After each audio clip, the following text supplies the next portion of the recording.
It might be a surprise to some of you that the topic we're going to be covering today is about the differences between the evolutionary worldview and the religious worldview, and what those two worldviews mean for the way in which we conceptualize things like we've been talking about on the previous lectures: sexual difference, historical gender identity, and the future of sex and civilization.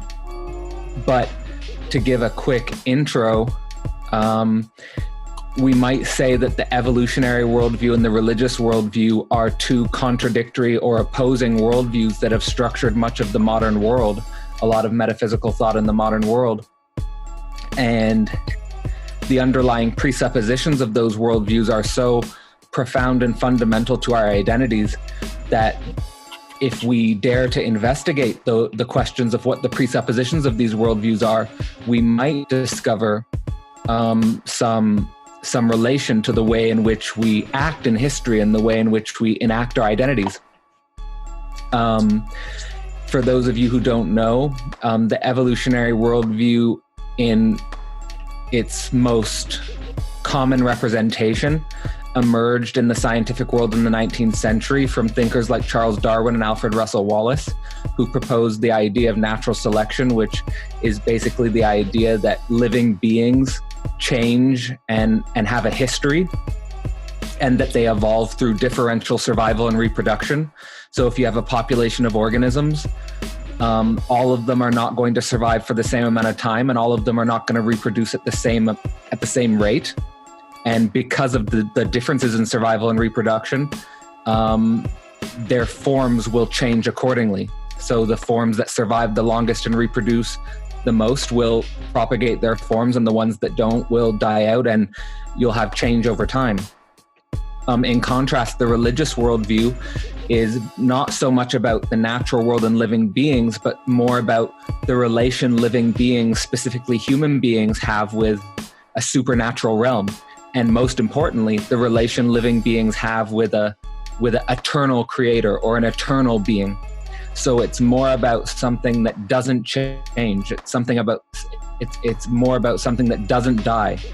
So you can see right off the bat why these two worldviews are oppositional, or you can see why these two worldviews have contradictions and antagonisms in the modern world. And we just want to go deep and talk about what these two worldviews represent for us, and how we might think about the relation between these worldviews and the way we construct our historical identities. So just like the previous episodes, I'll just give a quote, and I'll give a quote from the last passage of On the Origin of Species by Charles Darwin, just to give a sense of how he imagined his place in the world.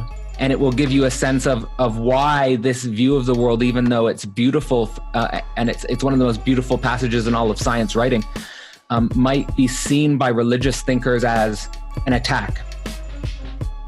So here, I'll give the quote now. "There is grandeur in this view of life, with its several powers having been originally breathed into a few forms or into one, and that whilst this planet has gone cycling on according to the fixed law of gravity, from so simple a beginning, endless forms most beautiful and most wonderful have been and are being evolved." End quote. So you can see in that passage what he's trying to describe there is basically a total metaphysical description informed by evolutionary reasoning, where he's basically saying that the most fundamental reality we can think is this constant change of beautiful forms of living beings. And that the mechanism he describes in that book does not need to presuppose a supernatural eternal being. So you have this endless forms, most beautiful, constantly emerging and dying, and that this is where we should direct our attention. So with that being said, I'd like to throw a question out to the both of you about maybe how you relate to these two worldviews. Do you see them as antagonists? Have you found a way to put them into conversation with each other? And if so, or if not, how do you think it affects how you shape your historical identity? Be that sexual, be that gender, be that family, be that career, all these different dimensions are all entangled. So Kevin, maybe you want to start us off? Yeah, I'd love to. This is very near and dear to my path as an intellectual and as a man growing up.